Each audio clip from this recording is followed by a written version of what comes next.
সকাল সকাল সেইন থেকে আসলো পার্সেল। আর অনেক দিন পর দুজনে মিলে গেলাম একটু লোকাল ফার্মারের দোকানে শপিং করতে, এই ঠান্ডা ঠান্ডা ঝোড়ো হাওয়াতে।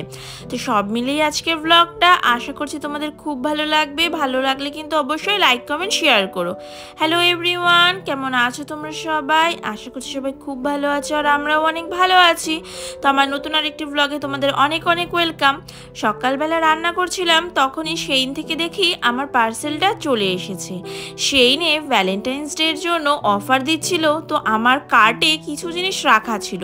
সেইখানেই দেখলাম জিনিসগুলো ছাড় পেয়ে দাম প্রায় অর্ধেকের মতো কমে গেছে। ব্যাস আর কি, দিয়ে দিয়েছি অর্ডার। তো বেশি জিনিস দেইনি, দুটো জিনিসই অর্ডার দিয়েছিলাম। তার মধ্যে প্রথমটা হলো এই সুন্দর তুতে রঙের একটা ফুল প্যান্ট। লুনি টুনসের টুইটির থিম করা ছিল এটাতে, মানে টুইটি পাখির আর কি আঁকা ছিল।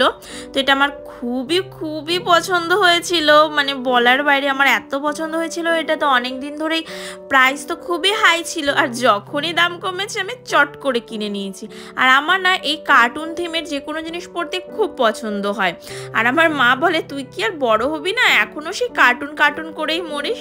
তো সেকেন্ড যেটা অর্ডার করেছিলাম সেটা হলো একটা কার্টিগেন।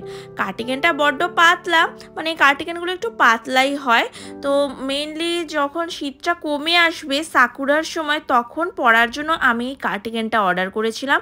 তো কালারটা আমার কাছে খুব ভালো লেগেছিল, বেশ মিষ্টি একটা কালার, অতটা ক্যাটকেটেও না। আর এর মধ্যে ফুলের মোটিভটার জন্য আরও অনেক বেশি সুন্দর লাগছিল।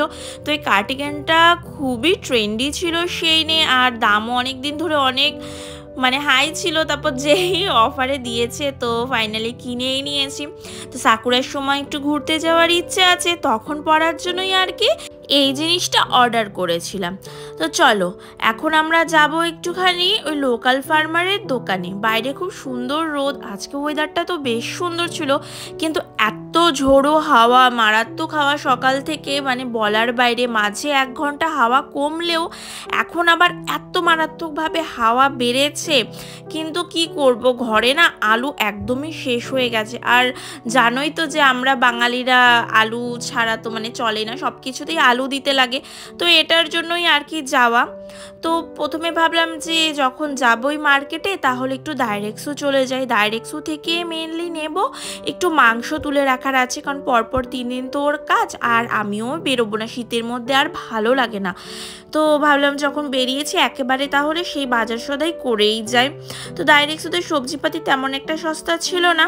মাছ দেখতে গেলাম, মাছের ওইখানেও তাই, সস্তা তো নাই, বরং আমরা যেসব মাছ খাই না সেই মাছই উঠে উঠে একদম ভর্তি হয়েছিল। আসলে আমরা যেহেতু ওই ফ্রিজের মাছ বা ফ্রোজেন যে মাছগুলো বাংলাদেশি দোকানগুলোতে পাওয়া যায়, বা ইন্ডিয়ান বলুন নেপালি দোকানগুলোতে যে পাওয়া যায়, আমরা তো খাই না। তো আমাদের না মানে এই মাছের চয়েসটা খুব লিমিটেড আমাদের। তো জাপানের সব ধরনের মাছও আমরা খেতে পারি না, তার মধ্যে এই 1-2 পদেরই মাছ খাই, আর সবসময় আমরা সেটা পাইও না, মানে এতটাই আমরা মুশকিলে পড়ি। তো কিছু করার নেই। তো ভাবলাম যে মাংসটা তুলেই নেই। তো দেখলাম যে মেটের প্যাকেটগুলো প্রচণ্ড বড় বড় এইবার উঠেছে। একবার না নিয়েছিলাম, কিন্তু এত মেটে না খেয়ে শেষ করা যায় না দুজনে মিলে, তার জন্য এখন আর নেই না। ওই 1-2 নিলে তাও ঠিক আছে, এই স্টমাকটা তাও খাওয়া যায়, কিন্তু মেটে তো অনেকটা করে খাওয়া যায় না, না গলা একদমই শুকিয়ে আসে, তাই না বলুন? তো এখান থেকে একটা আমরা সবসময় যেটা নেই আর কি, থাইয়ের পিস নিয়ে নিলাম।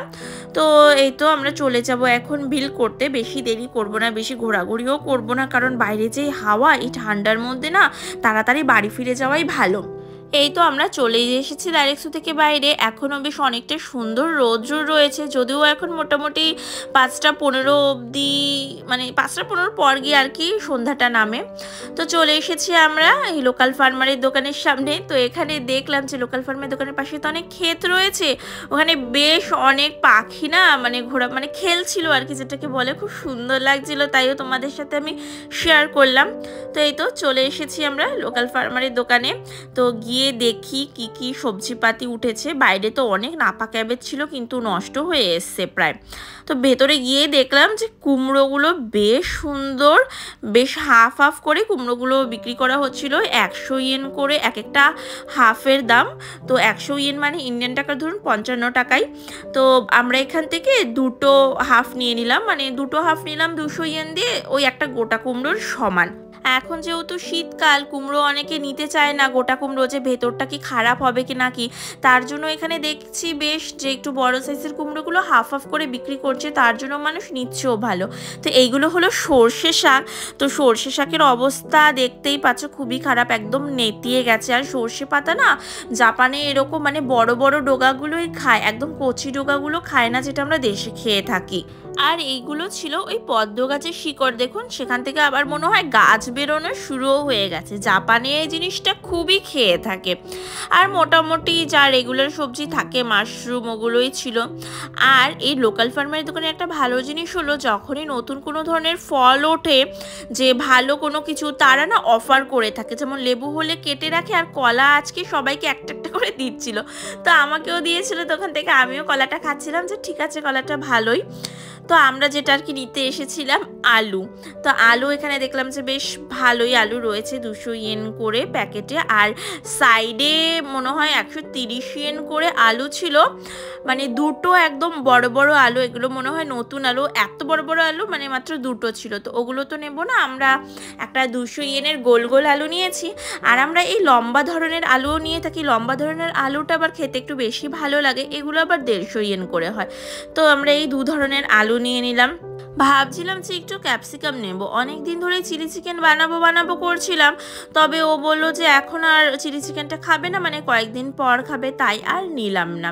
তো বাইরে যে কী হারে মারাত্মক খাওয়া দিচ্ছে, তো দেখতেই পাচ্ছেন বাইরের যে ফ্ল্যাগগুলো টানানো রয়েছে কীভাবেই না উঠছে। তো আমাদের এখানে কেনাকাটা সবই কমপ্লিট হয়ে গেছে। আমরা নিয়ে নিয়েছি কুমড়ো, আলু আর একফানা কলা। তো এখন এইগুলো নিয়েই চলে যাব বাড়ি। তো এই যে আমরা বাড়ি চলে এসেছি আস্তে আস্তে, বেশ অনেকটা সন্ধ্যায় মানে সন্ধ্যা নেমে গেছে আর কি। তো ফাইনালি আমরা বাড়িতে চলেও এসেছি এই হাওয়াতে, এত কষ্ট করে সাইকেল চালিয়ে। তো আমি টুপিটা ভাগ্যিস নিয়ে গিয়েছিলাম, নয়তো মনে হয় আমার মাথা যন্ত্রণা নিয়ে বাড়ি ফিরতে হতো। তো চলো আমরা ফাইনালি তো বাড়ি চলে এসেছি। আজকের আমার এই ব্লগটা এই অবধি। আশা করছি তোমাদের খুব ভালো লেগেছে। ভালো লাগলে কিন্তু আমাকে ফেসবুকে ফলো আর ইউটিউবে সাবস্ক্রাইব করে দিও।